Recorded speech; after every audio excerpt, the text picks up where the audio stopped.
The soft hum of a bustling shopping mall filled the air, parents guiding their children, friends chatting, the distant sounds of holiday music playing through overhead speakers.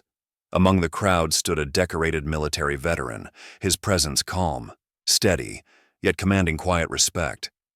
His uniform jacket, adorned with medals of honor, was crisp, and in his hands he held a folded American flag, the fabric worn yet meticulously cared for. He wasn't seeking attention. His posture was upright, but humble, his gaze distant, as though lost in thoughts only he could understand. To some, he was a living reminder of sacrifice, a symbol of service. A few onlookers exchanged brief glances of respect, nodding subtly as they passed. But not all eyes reflected admiration.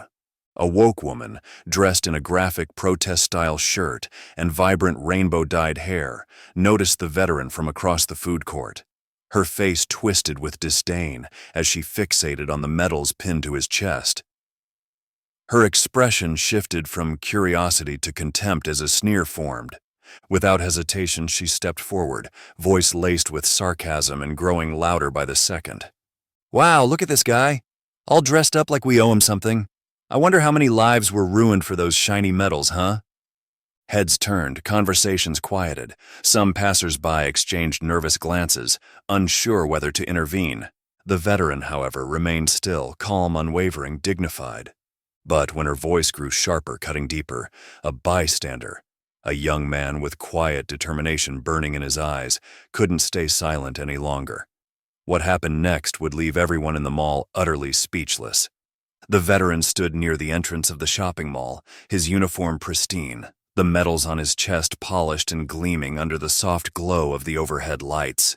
His folded American flag, perfectly creased, rested gently in the crook of his arm, a symbol that spoke louder than words. His face was calm, lined with the kind of strength only earned through years of service and sacrifice. There was no boastfulness in his presence, no desire for attention. His stance, tall and proud, radiated quiet dignity. Not the kind that demanded recognition, but the kind that carried the weight of experiences most could never understand. Around him, life bustled on. Children laughed as they held hands with their parents. Young couples walked side by side with shopping bags in tow, and the scent of fresh pretzels drifted in from the nearby food court. The veteran blended in, just another person running errands on an ordinary day. Yet his medals did not go unnoticed. A few passers-by stole respectful glances, some even offering subtle nods of acknowledgement. One older man, clearly recognizing the significance of the uniform, tipped his head gently in silent gratitude. The veteran returned the gesture with a modest nod, his expression never changing. To him, the service he gave was not something to be paraded. It was simply part of who he was. But not all eyes viewed him with respect. Across the food court, a woman with vibrant, rainbow-dyed hair and an expression of smug defiance stood frozen, watching him intently. Her gaze lingered on the medals pinned to his chest, and her lips curled into a sneer. The colors of her protest-themed shirt clashed with the subtle, respectful atmosphere surrounding the veteran. The words emblazoned across her chest read, "No masters, no war." Her head tilted as she watched him, disdain growing with every passing second.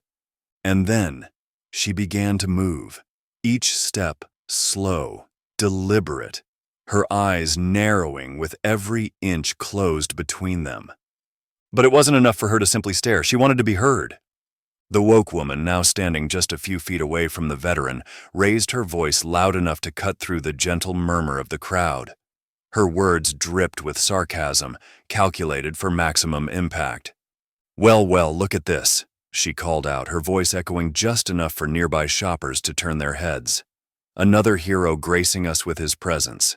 How many innocent people had to suffer for those shiny medals? Huh?" The words sliced through the air. The veteran, still standing tall, met her gaze with a calm, steady expression. He didn't flinch. He didn't speak. But the woman wasn't satisfied with silence. "What's the matter? Cat got your tongue?" She stepped closer, gesturing toward his medals. "You walk around like you're better than the rest of us. Is that why you wear this uniform? To remind everyone how important you think you are?" The tension rippled outward. Shoppers exchanged uncertain glances. Some looked away, pretending not to hear. Others whispered among themselves, unsure how to respond. Yet the veteran remained unmoved, his silence louder than any words. But the woman's voice grew sharper, her tone more aggressive. You know, people like you wear that uniform like it makes you untouchable, like the world owes you something. But guess what? We're not impressed. Your service doesn't make you a hero. More heads turned. The buzz of the mall seemed to dim. The veteran didn't react. His grip on the folded flag remained steady, his breathing controlled. His silence wasn't weakness, it was restraint. But the woman saw it differently. To her, it was submission. Victory. She took another step closer, voice growing louder. You think standing there in silence makes you noble? It doesn't. It makes you complicit in everything this flag represents. Oppression, violence, lies. A hush fell over the crowd. Parents pulled their children closer. Some passers-by stopped altogether, drawn into the confrontation. But not far away, someone else was watching closely. Someone who couldn't stay silent much longer, but the woman wasn't done. Emboldened by the veteran's silence and the crowd's hesitation, she pressed further, her voice rising with every word. Yeah, keep standing there like some kind of statue. Is that all you know how to do? Take orders? You're not a hero. You're a relic from a broken system clinging to the past. She jabbed a finger at the medals on his chest, her face twisting with disdain. Tell me, how many innocent lives were lost under that flag? How many families torn apart so people like you could feel important? You're not protecting freedom. You're protecting a lie. The crowd grew heavier with tension. Some shoppers watched in stunned silence, others whispered uncomfortably. A mother ushered her young child away, clearly sensing the hostility in the air. Yet the veteran's face remained calm, his grip firm on the folded American flag tucked under his arm. His eyes, though steady, revealed a quiet pain, one he'd learned to carry with grace. He had faced louder enemies than this. He had known the sound of gunfire, the weight of loss, the bitter ache of sacrifice. This woman's words, though cruel, could not shake him. But his silence only fueled her further. Oh, I get it now, she sneered, stepping even closer. You're just too much of a coward to speak up. That's what this whole uniform thing is about, right? Hiding behind medals instead of admitting the truth. The crowd's discomfort deepened. More people were watching now, but no one spoke. Some looked ready to step in but hesitated, afraid to escalate the situation further. Yet one figure near the back of the crowd felt his heart pounding louder with each insult. A young man dressed in a simple gray jacket had been watching everything from a distance. His jaw clenched tighter with every word, his fists curling at his sides. At first, he told himself it wasn't his place. He didn't want to make a scene. But watching the veteran endure this unwarranted attack with such dignity stirred something deeper, something righteous. And as the woman's voice hit another mocking crescendo, the bystander took a deep breath, his pulse steadying.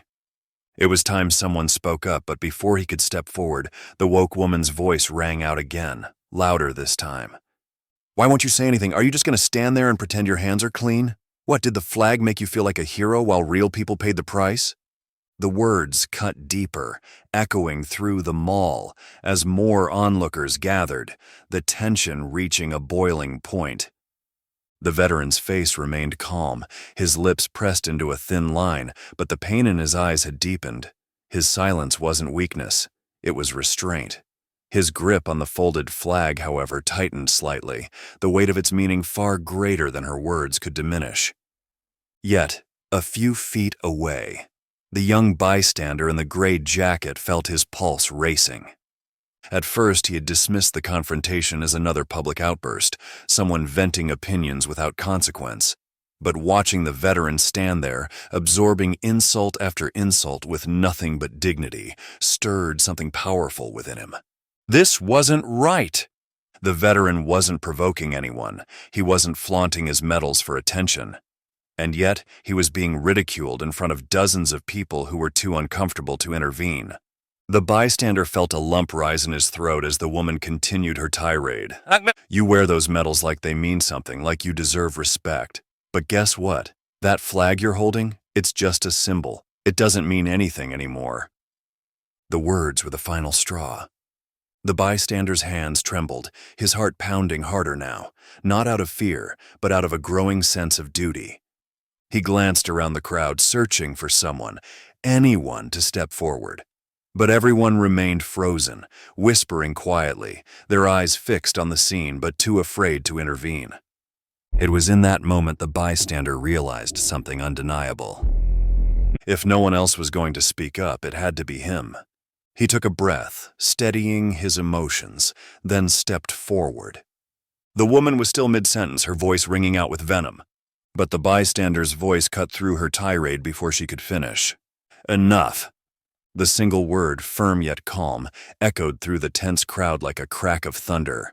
All eyes shifted from the veteran to the young man now standing between them, his expression serious but controlled. The woke woman blinked, momentarily stunned as if she hadn't expected anyone to challenge her. Her lips curled into a smirk, trying to mask the surprise. "Oh, look, a hero has arrived," she sneered, folding her arms. "You got something to say too, huh? Gonna lecture me about respect now." The bystander didn't flinch, his voice didn't rise. Instead, he kept his gaze steady. "I'm not here to argue with you, Isetsu.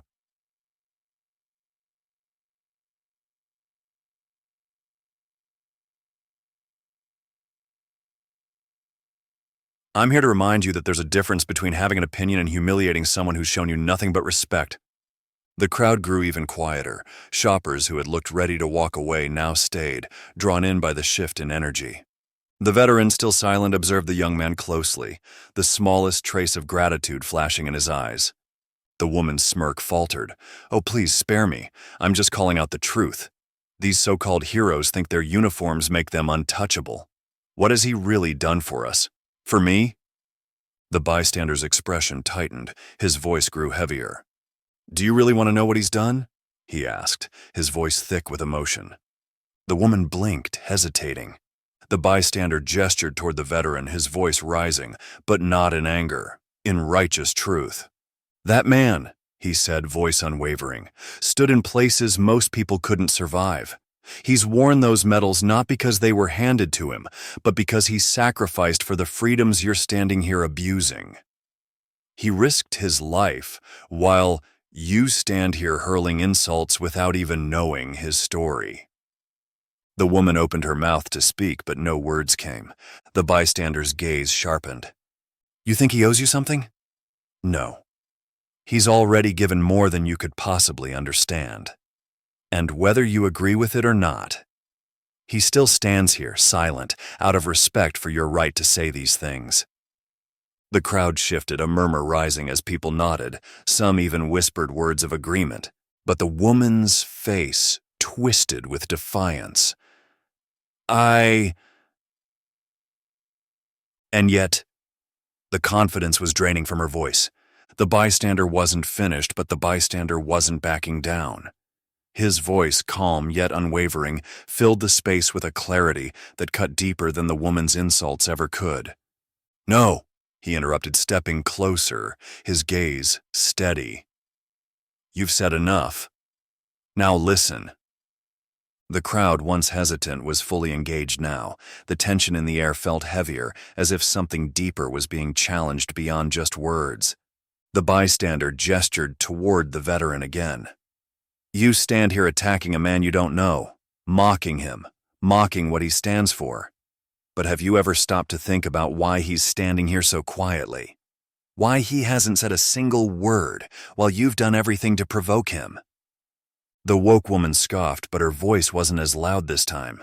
"Because he knows I'm right." The bystander shook his head slowly. "No, it's because he's stronger than you realize. Because true strength doesn't come from tearing people down. It comes from the courage to stay silent when others choose hatred over understanding." A ripple passed through the crowd. More people were nodding now. Quiet murmurs of agreement echoed from those who had, moments ago, remained on the sidelines. The woman crossed her arms tighter, her face reddening. "Oh, so now you're some kind of hero too, defending someone you don't even know? He's just another relic clinging to a broken system." The bystander's eyes narrowed, his voice deepened, resonating with emotion. No, he's not just a relic. He's a reminder. A reminder that freedom isn't free, that the rights you have, the right to speak, the right to stand here and say these things, they didn't come without a cost. He paused, letting the weight of his words sink in before continuing. You speak about oppression, but you mock the very man who defended your freedom to speak. You call him outdated, but the truth is, his silence speaks more than your words ever could. The woman blinked, her expression wavering. The defiance in her face was starting to crack, though her pride still clung desperately to the surface. But the bystander wasn't finished yet. He took a step back and looked around, addressing not just the woman but the entire crowd. This man doesn't need me to defend him. His service speaks for itself. But you, his gaze returned to her, owe him more respect than this. The mall was silent. Even the distant sound of shopping bags rustling seemed to have faded. The veteran, still holding the folded flag, remained composed. Yet a subtle shift was visible in his expression, something softer, grateful. But the woman's pride hadn't fully broken yet, but the bystander wasn't finished. His voice softened, but the conviction in his words only grew stronger. You speak so loudly about what you think this man represents, but you don't know his story. You don't know what those medals cost. The woman shifted uncomfortably, her arms still crossed but her gaze faltering. The bystander's voice, though calm, resonated with raw emotion as he pointed toward the folded flag clutched tightly in the veteran's arms. You see that flag? It's not just a symbol, it's a reminder. That folded flag is given when a life is lost in service, and this man isn't carrying it for himself. He's carrying it for someone he lost. The woman blinked, visibly caught off guard. Her smug expression was beginning to crumble. The bystander's voice cracked slightly as he continued. This man didn't just serve his country. He buried friends. He watched brothers and sisters in arms pay the ultimate price. So you could stand here today, saying the very words you're using to mock him. He didn't fight for recognition. He fought so you wouldn't have to. The crowd grew even quieter. Some looked down, others wiped their eyes. The tension had shifted from conflict to something far deeper. Remembrance.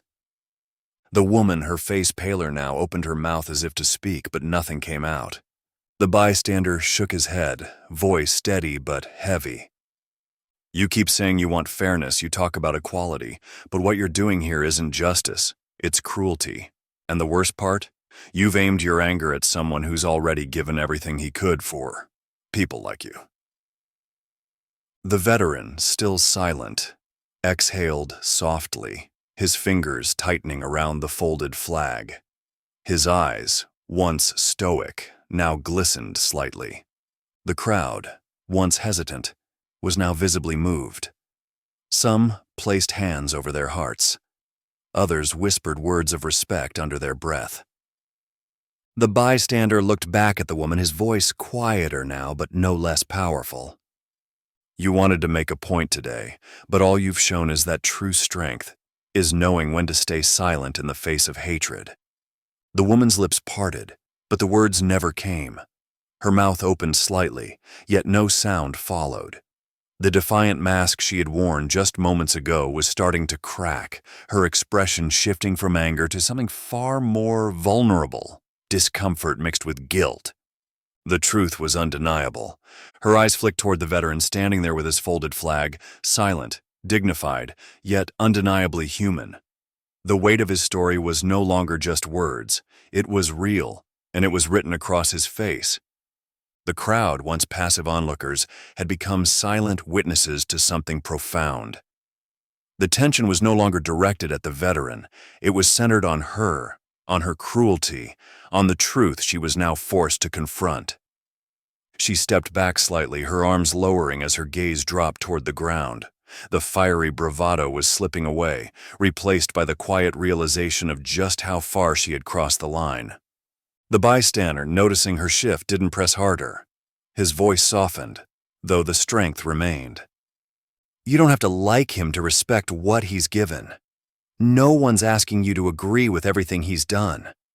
But mocking someone who's sacrificed, someone who's lost people for the freedoms you take for granted, that doesn't make you bold. It makes you blind. The woman blinked, her lip trembling slightly, though her pride still clung to her like a shield. The bystander took a step closer, his voice steady but compassionate. Being strong doesn't mean being loud. It doesn't mean being right all the time. Sometimes strength is admitting when you've crossed a line.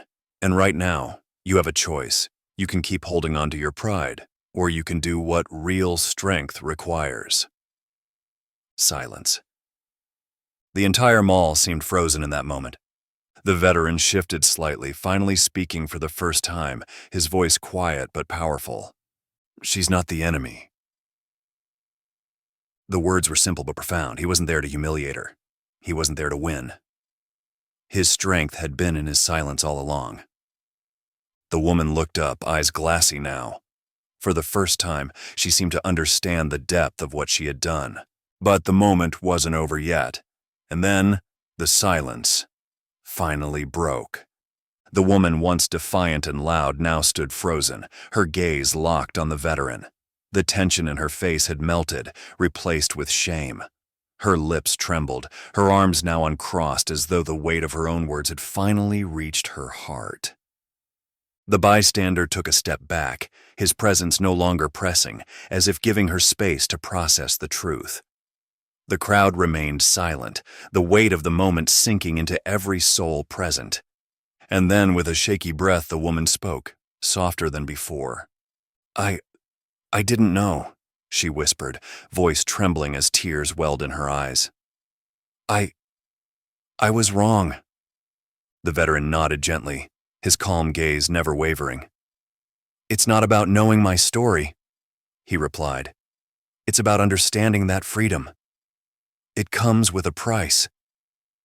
She swallowed hard, nodding slowly, unable to find words that could undo what had already been said. But the sincerity in her face spoke louder than any apology could. The bystander, his voice calm but still filled with conviction, added, "The real strength you showed today was standing here and listening, even when it hurt." The woman looked down, her shoulders sagging under the weight of her regret. Then, in a moment that would linger in the hearts of everyone present, the veteran extended his hand, not out of triumph, but forgiveness. She hesitated, then reached out, grasping it firmly, the hostility from earlier now replaced with a silent understanding. The crowd, once holding its breath, began to react, first with quiet nods, then a slow ripple of applause. Some wiped tears from their eyes. Others stood straighter, visibly moved by the powerful display of humility, grace, and redemption. The bystander, stepping back once more, allowed the moment to fully belong to the veteran. As the clapping swelled, the veteran spoke one final time. "Respect. It's not something you demand. It's something you give, even when it isn't deserved. That's what makes it powerful." And with those words, the tension dissolved. The woke woman, forever changed, stepped back into the crowd, not out of shame but reflection. The veteran, still holding the folded flag, gave the bystander a simple nod of gratitude before turning to leave. And in that moment, the entire mall wasn't just witnessing a debate. They had witnessed the power of dignity, forgiveness, and truth.